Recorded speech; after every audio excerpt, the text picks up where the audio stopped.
नमस्कार, मैं उज्ज्वल सोनकर और एक बार फिर से स्वागत है आप सभी का आपके अपने YouTube channel Rudra coaching classes में। पिछली क्लास में हम लोगों ने नीति निर्देशक तत्व और मौलिक कर्तव्यों के बारे में अध्ययन किया था। मैं आशा करता हूँ आप सभी ने उस वीडियो को देखा होगा और आप सभी को वीडियो अच्छे से समझ में आई होगी। और यदि आपने वह वीडियो नहीं देखी है तो आप हमारे प्लेलिस्ट में जाकर के वह वीडियो देख सकते हैं। और आज की क्लास हम लोग की भारत की शासन व्यवस्था व राष्ट्रपति तथा उपराष्ट्रपति पर होगी। तो शासन व्यवस्था मुख्यतः आप लोग की दो प्रकार की होती है, जिसमें आपका पहला संघात्मक शासन व्यवस्था और दूसरा एकात्मक शासन व्यवस्था होता है। आइए इसको विस्तार पूर्वक पढ़ते हैं। तो संघ एक राजनीतिक व्यवस्था है जिसमें विभिन्न इकाइयों के बीच संधि या समझौते के तहत निर्मित किया गया है, जिसे जैसे आप लोग का कनाडा में प्रांत व अमेरिका में राज्य के रूप में जाना जाता है।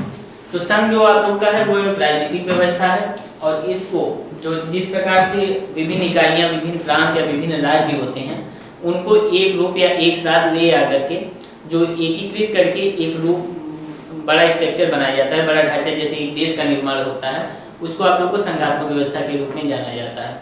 इसको आप लोग का कनाडा में प्रांत के नाम से जाना जाता है और आप लोग का जो संयुक्त राज्य अमेरिका है वहाँ राज्य के रूप में जाना जाता है। हमारे भारत में भी इसको राज्य के रूप में ही जाना जाता है। तो जैसे आप लोग का हमारे भारत में अनुच्छेद 1 में उल्लिखित है, अनुच्छेद 1 में इंडिया जो कि भारत है राज्यों का संघ होगा। भारत में जो आप लोग की व्यवस्था है वह राज्यों का संघ यूज किया गया है फेडरेशन ऑफ स्टेट के स्थान पे। फेडरेशन ऑफ स्टेट से तात्पर्य यह है कि जो आप लोगों के राज्य होते हैं वो आपसी समझौते पर निर्भर होते हैं।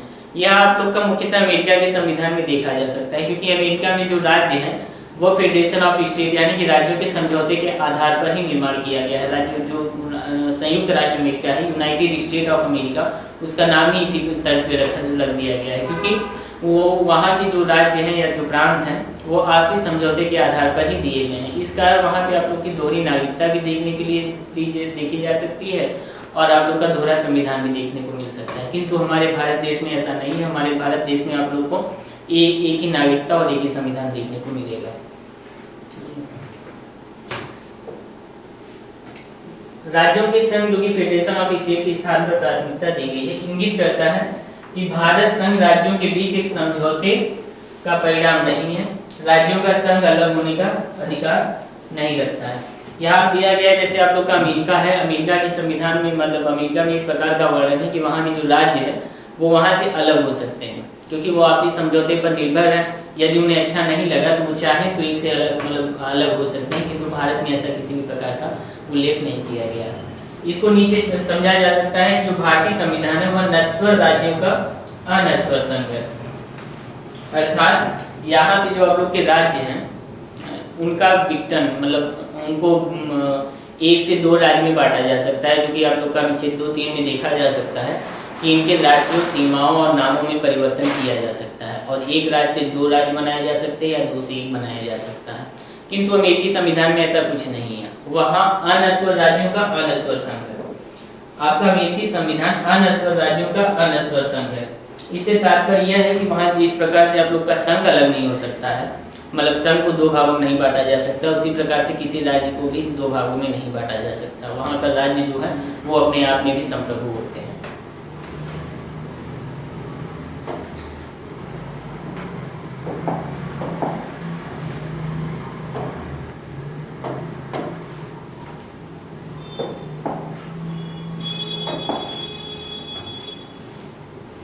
इसके अंतर्गत केंद्र तथा राज्यों को अलग, जो आप लोग का भारतीय संघ है, संघ के अंतर्गत केंद्र तथा राज्यों को अलग अलग सरकारों का प्रावधान किया गया है। यहाँ पर केंद्र सरकार और राज्य सरकार दोनों अलग अलग हो सकती हैं। इसके अलावा ये दोनों सरकारों के मध्य उनके शक्तियों, कार्यों और कार्य क्षेत्रों को भी निर्दिष्ट करता है। आप लोग की जो भारत में संघीय शासन व्यवस्था है या जो विशिष्ट यहाँ संघीय शासन व्यवस्था है उसके अंतर्गत या संघीय शासन व्यवस्था के अंतर्गत जो राज्य होते हैं और केंद्र होते हैं, इन दोनों की शक्तियाँ और उनके कार्य अलग अलग या विभाजित होते हैं। विधायी शक्तियों को 3 स्तरों पर सूचीबद्ध किया जा सकता है। हमारे भारत देश में ये आप लोग की 7वीं अनुसूची में इसका वर्णन है, जिसमें आप लोग का संघ सूची, राज्य सूची और समवर्ती सूची का वर्णन मिलता है। संघ सूची के अंतर्गत जो आप लोग के कानून बनाए जाते हैं वो केवल केंद्र सरकार ही बना सकती है, अर्थात वो केंद्रीय हित के होते हैं या राष्ट्रीय हित के विषय होते हैं। और राज्य सूची के अंतर्गत आप लोग का राज्य सरकारों को कानून बनाने का अधिकार होता है, अर्थात इसमें राज्य या राज्य की विधायिका द्वारा कानून बनाए जाते हैं। तीसरा आप लोग का समवर्ती सूची आ जाता है, जहाँ स्पष्ट ना हो या राज्य और केंद्र दोनों को बात होती हो, दोनों की भलाई की बात होती हो, वहाँ पे समवर्ती सूची के तत्व आ जाते हैं। इसके बाद आपका आ जाता है राष्ट्रीय महत्व के सभी विषय को केंद्रीय सरकार के अधीन रखा गया है। जो आप लोग के राष्ट्रीय महत्व के विषय हैं, जैसे कि विदेशी समझौते हो गए, विदेशी मामले हो गए, या फिर युद्ध नीतियाँ आप लोग की हो जाती हैं, जो राष्ट्रीय कर या राष्ट्रीय स्तर पर जो व्यापार कर लगते हैं, उनका जो आप लोग का विवरण है वो केंद्र सरकार ही तैयार करती है। क्षेत्रीय महत्व के प्राथमिक विषयों को क्षेत्रीय सरकारों के अधीन रखा गया है। आप लोग के जो क्षेत्रीय महत्व के विषय हैं, जो क्षेत्रीय स्तर के कार्य हैं, उनको आप लोग को राज्य सरकारें ही देखती हैं। कुछ विषयों जिनमें केंद्र और राज्य दोनों की भागीदारी होती है, उनको समवर्ती सूची में रखा गया है। इसमें केंद्र तथा राज्य दोनों को कानून बनाने का अधिकार दिया गया है, आवश्यकता होती है। जैसे आप लोग के आपराधिक कानून हो गए, वन हो गया, आर्थिक एवं सामाजिक नियोजन, ये आप लोग के समवर्ती सूची के अंतर्गत आ जाते हैं।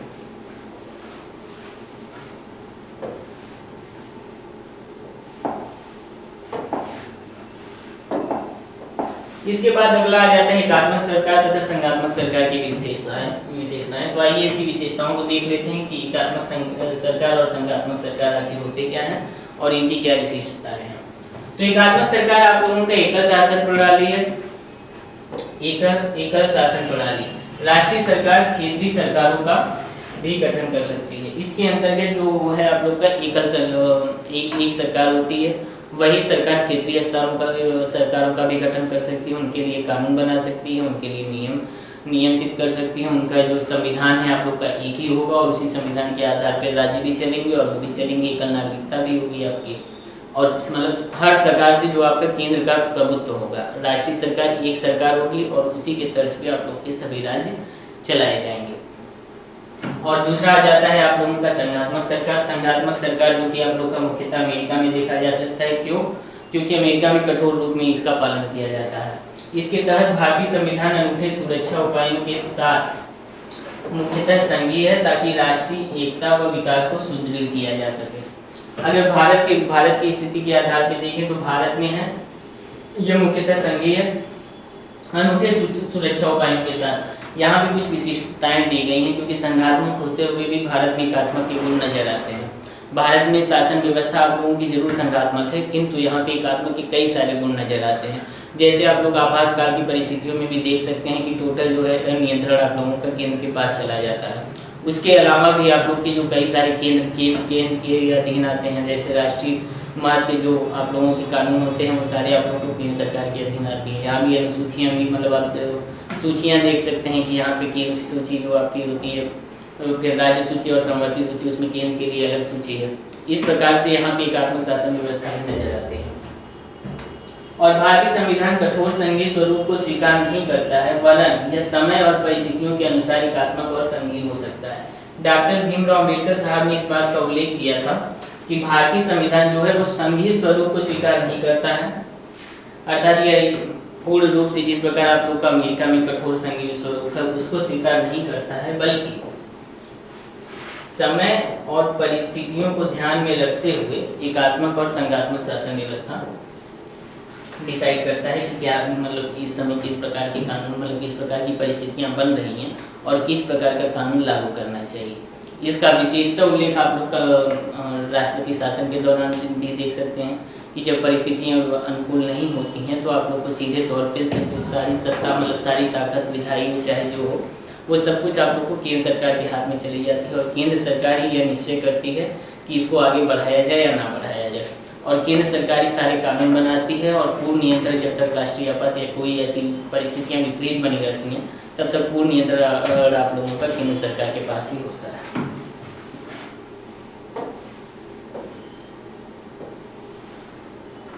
तो इस प्रकार से इसको संक्षिप्त में इस प्रकार समझ सकते हैं कि जो आप लोग की संघात्मक शासन व्यवस्था होती है उसके अंतर्गत जो राज्य होते हैं वो एक साथ मिल करके मतलब एक साथ मिल करके या समझौते द्वारा एक राष्ट्र का निर्माण करते हैं और उसी के आधार पर शासन चलाया जाता है। संघात्मक सरकार में आप लोग का होता ये है कि आप लोग को नागरिकता 2 प्रकार की दी जाती है। नागरिकता के साथ साथ लोगों को संविधान भी 2 प्रकार के प्राप्त होते हैं।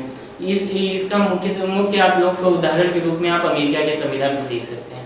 अमेरिका में जो है आप लोग का जो राज्य है, मतलब जो अमेरिका हमारे यूनाइटेड स्टेट ऑफ अमेरिका है, वह क्षेत्रों के आपसी समझौते का परिणाम है। यहाँ के जो राज्य है उन्होंने एक समझौता किया था और उसी समझौते के तर्ज पे यूनाइटेड स्टेट ऑफ अमेरिका का निर्माण किया गया था। और उसके तहत आप लोग देख सकते हैं कि अमेरिका में 2 प्रकार की नागरिकता है और 2 प्रकार के मतलब संविधान भी आप लोग को देखने को मिल जाएंगे कि हर स्टेट का वहाँ अलग संविधान होता है और अमेरिका का संविधान एक अलग है, अर्थात केंद्र व राज्य दोनों के अलग अलग संविधान है और अलग अलग नागरिकता भी दी गई है।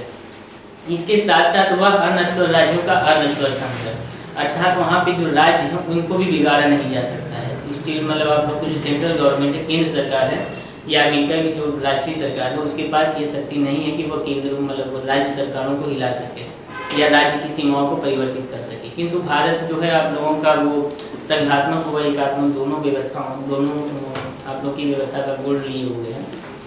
इस कारण यहाँ पे है ऐसा ये नश्वर राज्यों का अनश्वर संघ है। इसका मतलब यह है कि यहाँ पर राज्य तो नश्वर है, अर्थात उनको बिगाड़ा जा सकता है, उनकी सीमाओं क्षेत्र नामों परिवर्तन किया जा सकता है, किंतु हमारा जो भारत देश है वह एक है। यहाँ पे एकल नागरिकता का प्रावधान भी आप लोग को देखने को मिल जाएगा और एकल संविधान का भी प्रावधान देखने को मिल जाएगा। इस प्रकार इसको परिवर्तित नहीं किया जा सकता है, ये जैसा है वैसा ही रहेगा। किंतु जो हमारा संविधान लागू हुआ था उस समय आप लोग को कुछ ऐसी परिस्थितियाँ अनुकूल नजर आती हैं जहाँ पे आप लोग का जम्मू कश्मीर जो एक स्वच्छंद प्रांत के रूप में भी देखने को मिलता है, जहाँ के राजा हरि सिंह ने उसको जब भारत में विलय की बात की थी तो उन्होंने उसको एक अलग संविधान और अलग नागरिकता की भी बात कही थी, जो कि एक संक्रमणशील रूप से भी नजर आता है, क्योंकि वहाँ पे 2 प्रकार की आप लोग की नागरिकता नजर आने लगती है और भारत का संविधान पूर्ण रूप से लागू नहीं हो पाता था। किंतु वर्तमान सरकार में आप लोग देखने को मिल रहा है वर्तमान सरकार में कि उसने 370 को हटाया और इस समय जो परिस्थितियाँ हैं वहाँ भी सामान्य ही बनी हुई हैं और वहाँ भी भारत का कानून ही लागू है। तो इस प्रकार से हमारा संघात्मक और एकात्मक शासन व्यवस्था रही। एकात्मक में आप लोगों का मुख्यतः देखने को मिल जाता है कि एक सरकार एक कानून और सरकार के सभी भागों पर आप लोगों का मुख्यतः केंद्र सरकार का नियंत्रण होता है। इसमें मुख्यतः आप लोगों का ब्रिटेन का संविधान देखा जा सकता है जो कि राजतंत्रात्मक है। वहाँ के लिए कहा जाता है कि वहाँ की मंत्री परिषद जो है वह स्त्री को पुरुष और पुरुष को स्त्री करने के बजाय कुछ भी कर सकती है। किंतु वर्तमान परिदृश्य में देखें तो वो कुछ भी कर सकती है, उसकी मर्जी है, क्योंकि इस समय तो स्त्री को पुरुष और पुरुष को स्त्री भी बनाया जा सकता है। तो इस प्रकार से वो वहाँ की जो सरकार है वो पूर्णतः एकात्मक हो जाती है और अमेरिका की जो है वो पूर्णतः संघात्मक हो जाती है। किंतु हमारा जो भारत देश है वह एकात्मक और संघात्मक का एक मिला जुला रूप है, जो कि परिस्थितियों के अनुसार परिवर्तित होती है। इसको डॉक्टर भीमराव अम्बेडकर साहब ने भी इसके सामने वर्णित किया था। तो इसके बाद आइए अगला देख लेते हैं। इसके बाद आप लोग का आ जाता है राष्ट्रपति। आप लोग का अनुच्छेद 52 में है, भारत के लिए एक राष्ट्रपति आपके हमारे देश का सर्वोच्च नागरिक होता है और ये हमारे भारत देश का प्रथम नागरिक होता है। हमारे देश की समस्त कार्यपालिका शक्ति राष्ट्रपति में ही निहित होती है। अनुच्छेद 53 आप लोगों का संघ की कार्यपालिका शक्ति, अर्थात हमारे 53 में ये इसका उल्लेख किया गया है कि जो भारत देश की कार्यपालिका शक्ति होगी वह राष्ट्रपति में ही निहित होगी। अनुच्छेद 54 आप लोग का राष्ट्रपति का चुनाव है। आप लोग के राष्ट्रपति के चुनाव के लिए मुख्यतः एक निर्वाचक मंडल बनाया जाता है और निर्वाचक मंडल में आप लोगों के मुख्यतः लोकसभा और राज्यसभा के सदस्य होते हैं, किंतु मंडलीय सदस्य इसमें सम्मिलित नहीं होते हैं। इसके अलावा आप लोग के राज्यों की विधानसभाओं के सदस्य सम्मिलित होते हैं, इसमें विधान परिषदों के सदस्य सम्मिलित नहीं होते हैं। और इसके साथ ही साथ आप लोगों के जो केंद्र शासित प्रदेश है दिल्ली व पांडुचेरी, यहाँ की भी विधानसभाओं के सदस्य हमारे राष्ट्रपति के निर्वाचक मंडल में सम्मिलित होते हैं। इसमें मुख्यतः आप लोग के आ जाते हैं राज्यसभाओं के सदस्य,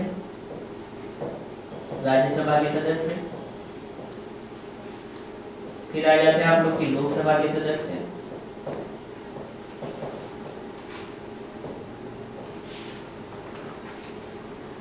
इसके बाद आप लोग के आ जाते हैं राज्यों की जो विधानसभाओं के सदस्य हैं, विधानसभा के सदस्य,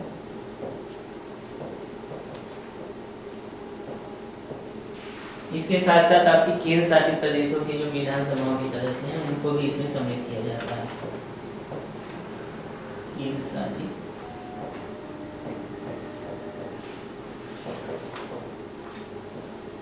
विधानसभा।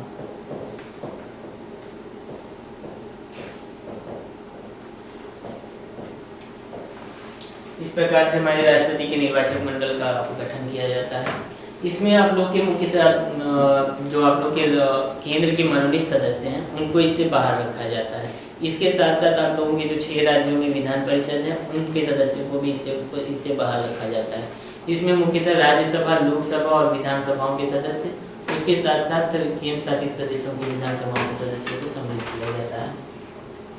और अगर बात करें सीटों के बंटवारे की, तो आप लोग की जो राज्यसभा और लोकसभा के सदस्य होते हैं यानी कि जो सांसद होते हैं उनकी सीटों का जो मूल्य है वो एक समान होता है। इनकी सीटों का मूल्य एक समान होता है।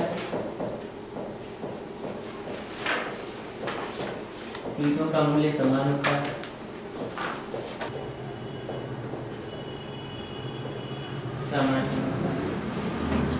और आप लोगों की जो विधानसभाओं के सदस्य हैं यानी कि जो विधानसभा के सदस्य विधायिका से जाते हैं वहाँ के जो सदस्यों का सीटों का निर्धारण किया जाता है वह वहाँ की जो टोटल जनसंख्या होती है बटे वहाँ के जो विधायक होते हैं पूरे 100, अर्थात टोटल जनसंख्या बटे टोटल एमएलए या टोटल विधायक पूरे 100 करके उनका अनुपात निकाला जाता है और उन्हीं के आधार पर हमारी जो संख्या है निर्धारित की जाती है।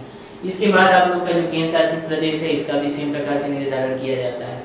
और जो आप लोग का राज्यों के जो सांसद होते हैं, मतलब जो आप लोग के केंद्र के सांसद होते हैं और जो विधायिका होती है मतलब विधानसभा होती है, इन दोनों में जो सीटों का आवंटन है उनमें असमानता ना आ जाए इस बात का विशेष ध्यान रखते हुए जो टोटल एमएलए हैं बटे टोटल आप लोग के सांसद हो जाते हैं यानी कि टोटल विधायक बटे टोटल सांसद बराबर आप लोग का जो अनुपात आता है उसी के अनुपात में सभी को सीटें आवंटित की जाती हैं। सभी का राष्ट्रपति का चुनाव होता है वह एकल हस्तांतरित मत पद्धति के माध्यम से होता है। एकल हस्तांतरित मत पद्धति से तात्पर्य यहाँ पे यह होता है कि एक निर्वाचन करने वाला व्यक्ति यानी कि जो भी निर्वाचक मंडल बनाया गया है उसका प्रत्येक सदस्य जब अपना मत पत्र देगा वह गुप्त मतदान पद्धति के द्वारा होता है। तो जो मत पत्र में जैसे 4 नामित राष्ट्रपति या 4 प्रतिनिधि हैं तो उन 4 प्रतिनिधियों का एक क्रम होगा और उस क्रम में वरीयता क्रम के अनुसार कि अगर इनका नहीं हुआ तो इनका, इनका नहीं हुआ तो इनका, इनका नहीं हुआ तो इनका, यानी कि 4 प्रतिनिधि हैं तो चारों का जो है वो क्रम में देगा कि एक के बाद दूसरी प्राथमिकता हमारी क्या होगी। वो प्राथमिकता क्रम के अनुसार उनको एक लाइन से रखता है और उस क्रम के अनुसार उनको वरीयता दे करके अपना अपना मत देता है उनको और उसी के तर्ज पे हमारे देश का राष्ट्रपति चुना जाता है। इसमें अगर किसी भी प्रकार का जैसे अगर आप लोग का ड्रा हो जाता है या बराबरी आ जाता है, किसी 2 व्यक्ति के मत एक बराबर आ जाते हैं या कोई जीत नहीं पाता है तो उस स्थिति में आप लोग का होता है जो सबसे कम मत पाया रहता है उस व्यक्ति को हटा दिया जाता है। उस व्यक्ति का ये इसमें होता ही है कि जब उस व्यक्ति का हटा देंगे तो उसके जो मत हैं वो ऊपर वाले में जुड़ जाएंगे क्योंकि वरीयता क्रम के अनुसार है एक के बाद एक। तो जब उसका हटेगा तो जिसने जब उसको वोट देने वालों ने जिसको प्राथमिकता दी है उसका वोट उसमें जाएगा। इस कारण इस प्रकार से हमारा दोहरी पद्धति भी नहीं अपनाई जाती, एक बार में ये क्लियर हो जाता है किसको निर्वाचित किया जाना है। तो ये आप लोग का राष्ट्रपति का चुनाव या उसका निर्वाचन हो गया। इसके बाद आइए समझते हैं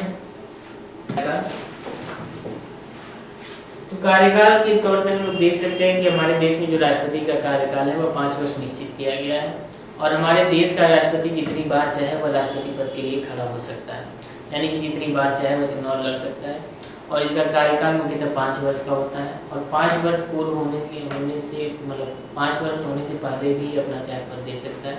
ये अपना त्यागपत्र उपराष्ट्रपति को देगा और उपराष्ट्रपति को त्यागपत्र देकर ही अपना जो कार्यकाल है वो समाप्त कर सकता है। और इसका जो तीसरी प्रक्रिया कार्यकाल के रूप में देखा जा सकता है कि जब तक कोई नया राष्ट्रपति चुनकर नहीं आ जाता तब तक ये अपने पद पर बना रहता है। इसके अलावा इसको अनुच्छेद 61 के तहत महाभियोग द्वारा भी इसके पद से हटाया जा सकता है। महाभियोग की प्रक्रिया को हम लोग आगे देखेंगे। तो आइए अनुच्छेद 58 आपको राष्ट्रपति पद पर निर्वाचित होने के लिए योग्यताओं का निर्धारण करता है। इसके तहत जो व्यक्ति राष्ट्रपति पद का चुनाव लड़ना चाहता है उसको 35 वर्ष की अवस्था पार कर लेनी चाहिए, वह भारत का नागरिक होना चाहिए, उसको भारत के राज्य क्षेत्र या केंद्र सरकार के अंतर्गत किसी भी लाभ के पद पर नहीं होना चाहिए और चौथा और मुख्य शर्त जो आ जाती है वह लोकसभा का सदस्य चुने जाने के योग्य होना चाहिए। इसके अलावा वह जब राष्ट्रपति पद का जो आप लोग का चुनाव लड़ना चाहता है उसको 50 व्यक्तियों मतलब 50 सदस्यों द्वारा प्रस्तावित होना चाहिए। तो ये आप लोग को योग्यताएं हो गई। इन योग्यताओं को रखने वाला व्यक्ति ही राष्ट्रपति पद का चुनाव या निर्वाचन के लिए चयन किया जा सकता है। अनुच्छेद 60 आप लोग का राष्ट्रपति द्वारा शपथ है। इसमें राष्ट्रपति द्वारा ली जाने वाली शपथ का वर्णन किया गया है। अनुच्छेद 61 आप लोगों का इम्पीचमेंट या महाभियोग है। महाभियोग राष्ट्रपति के ऊपर केवल एक ही आधार पर लगाया जा सकता है, वह है संविधान का उल्लंघन। यदि राष्ट्रपति संविधान का उल्लंघन करता है तभी उसके खिलाफ महाभियोग की प्रक्रिया जारी की जा सकती है या महाभियोग लगाया जा सकता है, अन्यथा नहीं।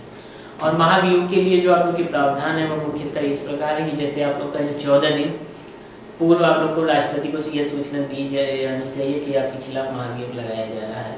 और महाभियोग आप लोग का लोकसभा और राज्यसभा दोनों ही सदनों में आप लोग का पारित किया जा सकता है। महाभियोग की प्रक्रिया आप लोग की लोकसभा और राज्यसभा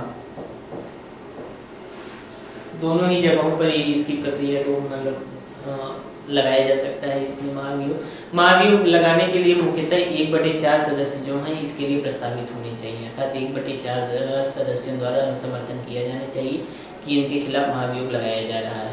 इसके पश्चात जिस सदन में राज्यसभा में हो तो राज्यसभा में या लोकसभा में हो तो लोकसभा में किसी भी सदन मतलब जिस सदन में ये प्रस्ताव लाया गया है वहाँ की लगभग 2/3 बहुमत द्वारा इसको पारित किया जाना चाहिए, तभी अगले आप लोग के सदन में जाएगा।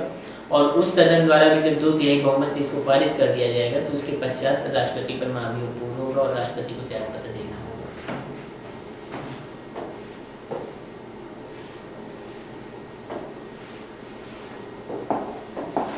इसी के साथ राष्ट्रपति आपका खत्म क्या होता है, अभी आगे कुछ और भी प्रावधान है जो मतलब अगले अनुच्छेदों में मतलब आगे के अनुच्छेदों में वर्णित किए गए हैं। इसके पश्चात आप लोग का मुख्यतः उपराष्ट्रपति आ जाता है। उपराष्ट्रपति आप लोग का अनुच्छेद 63 में वर्णित है। अनुच्छेद 63 के अनुसार भारत का एक उपराष्ट्रपति होगा, इसमें उपराष्ट्रपति का प्रावधान किया गया है। अनुच्छेद 64 आप लोग का उपराष्ट्रपति को राज्यसभा का प्रदेश सभापति चुना जाएगा। जो आप लोग का राज्यसभा का सभापति होता है वह वहाँ के सदन से न चुन करके आप लोग का उपराष्ट्रपति को ही बनाया जा सकता है। इस कारण हमारा जो उपराष्ट्रपति है इसके वेतन और भत्ते जो हैं वह उपराष्ट्रपति के तौर पर न मिलकर राज्यसभा के सदन के सभापति के रूप में दिए जाते हैं। यह आप लोग का अनुच्छेद 64 में वर्णित है। अनुच्छेद 65 आप लोग का उपराष्ट्रपति को राष्ट्रपति के रूप में कार्य करना, उपराष्ट्रपति को राष्ट्रपति के रूप में कार्य करना, कार्यालय में आकस्मिक रिक्तियों के दौरान राष्ट्रपति की अनुपस्थिति के दौरान कार्यों का निर्वहन करना। इसमें यह बताया गया है कि यदि राष्ट्रपति का पद खाली रहता है तो उस स्थिति में उपराष्ट्रपति का यह कर्तव्य या उसका यह दायित्व बनता है कि वह मतलब राष्ट्रपति के कार्यभार को संभाले। और ऐसी परिस्थिति में जो उपराष्ट्रपति के आप लोग के वेतन और भत्ते हैं वह राष्ट्रपति के तौर पर ही दिए जाते हैं। उपराष्ट्रपति के रूप में कार्य करना या कार्यालय में आकस्मिक रिक्तियां, यदि वह किसी भी प्रकार से किसी भी कारण से अनुपस्थित रहता है या नहीं रहता है तो कार्यालय में उपराष्ट्रपति राष्ट्रपति का स्थान ले लेता है।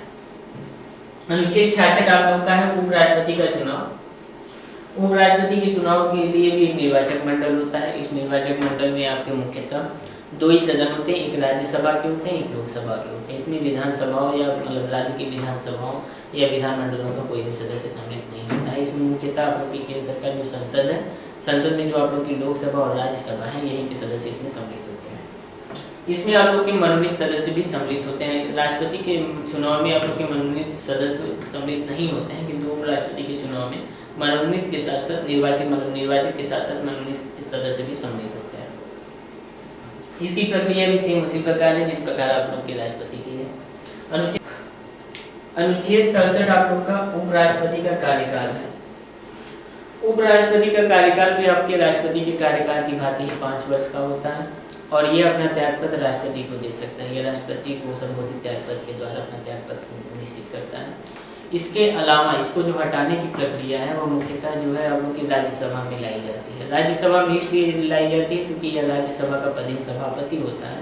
इस कारण इसको जो हटाने की प्रक्रिया है वह केवल राज्यसभा मतलब प्रस्ताव है वो केवल राज्यसभा में ही लाया जा सकता है, लोकसभा में नहीं लाया जा सकता। और राज्यसभा में उपस्थित व मत देने वाले लोगों के बहुमत के द्वारा, मत देने वाले सदस्यों के बहुमत के द्वारा जब इसको पारित कर दिया जाता है, उसके पश्चात इसको लोकसभा में भेजा जाता है। और यदि लोकसभा द्वारा भी ये साधारण बहुमत से पारित हो जाता है तो उसके पश्चात उपराष्ट्रपति को अपना त्यागपत्र देना पड़ता है। और इसके खिलाफ कोई भी प्रस्ताव लाने के पूर्व जो आप लोग का राष्ट्रपति को जिस प्रकार के उसको महाभियोग का प्रस्ताव लाने के पूर्व 14 दिन पहले नोटिस देना पड़ता था, ठीक उसी प्रकार से उपराष्ट्रपति के चुनाव में मतलब महाभियोग या हटाने की प्रक्रिया में भी है कि इसको हटाने का प्रस्ताव लाने से 14 दिन पहले आप लोग को उपराष्ट्रपति को नोटिस देना होगा।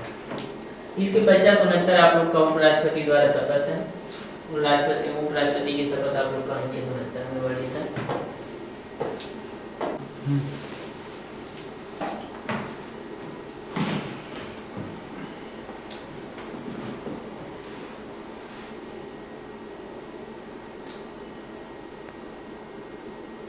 अनुच्छेद 72 आप लोग कहा जाता है क्षमा आदि देने, कुछ मामलों में सजा को निलंबित करने या कम करने की राष्ट्रपति की शक्ति। अनुच्छेद 72 में आप लोग का मुख्यतः राष्ट्रपति को जो क्षमा दान करने की शक्ति है उसका वर्णन किया गया है।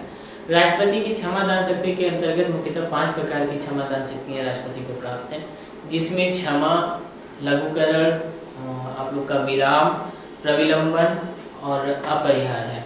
इस प्रकार से राष्ट्रपति किसी की शक्ति मतलब किसी व्यक्ति, किसी दोषी को दिए गए दंड को क्षमा कर सकता है या खत्म कर सकता है, उसको कम कर सकता है, उस पर विराम लगा सकता है या उसको कुछ उस दंड को भी मात्रा में परिवर्तन कर सकता है या उस दंड को परिवर्तित कर सकता है। इसके अंतर्गत ये 5 प्रकार की शक्तियाँ आपके राष्ट्रपति को प्राप्त हैं, जिसके तहत राष्ट्रपति किसी भी दोषी को दिए गए दंड को इन 5 आधारों पर कम कर सकता है, क्षमा कर सकता है और बदल सकता है। इस प्रकार के अपनी शक्तियों का प्रयोग करके उसके दंड में परिवर्तन किया जा सकता है। 74वां आप लोग का मंत्रिपरिषद है। मंत्रिपरिषद का उल्लेख इस प्रकार से देखा जा सकता है कि हमारी जो मंत्रिमंडल होती है, जो मुख्यतः जो सबसे उच्च वर्ग की लोकसभा से या राज्यसभा से जो मुख्यतः चयनित होकर के हमारे कैबिनेट स्तर के मंत्री होते हैं, उस मंत्रिमंडल के द्वारा हमारे राष्ट्रपति को परामर्श दिया जाता है। उसी परामर्श के आधार पर हमारा राष्ट्रपति कोई भी कार्य या कोई भी निर्णय करता है। अनुच्छेद 76 आप लोग का भारत के लिए एक अटॉर्नी जनरल है। अटॉर्नी जनरल का मतलब यहाँ पे महान्यायवादी है। महान्यायवादी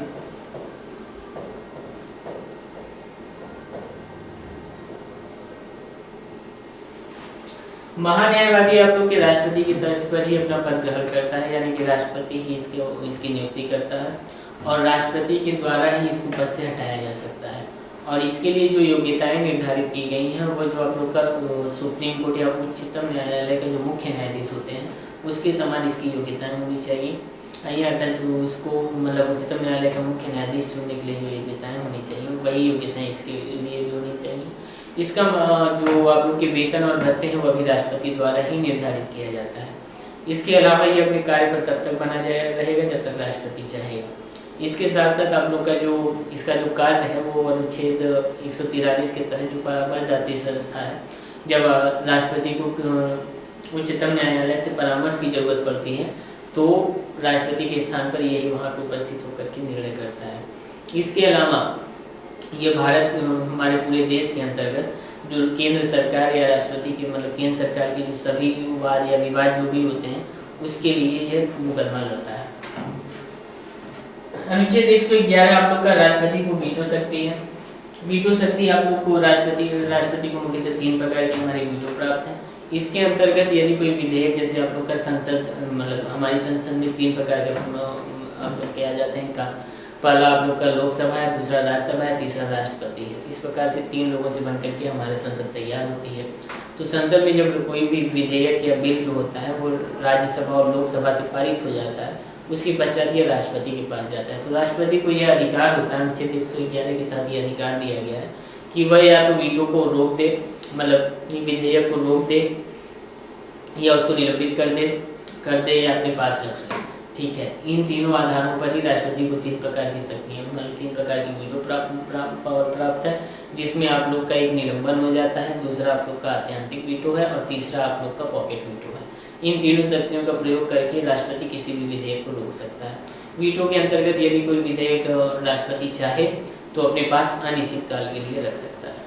इसके बाद आप लोग का आ जाता है अनुच्छेद 123, संसद के अवकाश के दौरान अध्यादेश प्रख्यापित करने की राष्ट्रपति की शक्ति। जैसे यदि कोई संसद मतलब संसद का कोई भी सदन या दोनों सदन जैसे आप लोग का सत्र में नहीं है और कोई कानून जरूरी हो उसको बनाना, तो राष्ट्रपति को यह अधिकार प्राप्त है कि वह अध्यादेश जारी करके मतलब अध्यादेश द्वारा ऐसे कानून बना सके।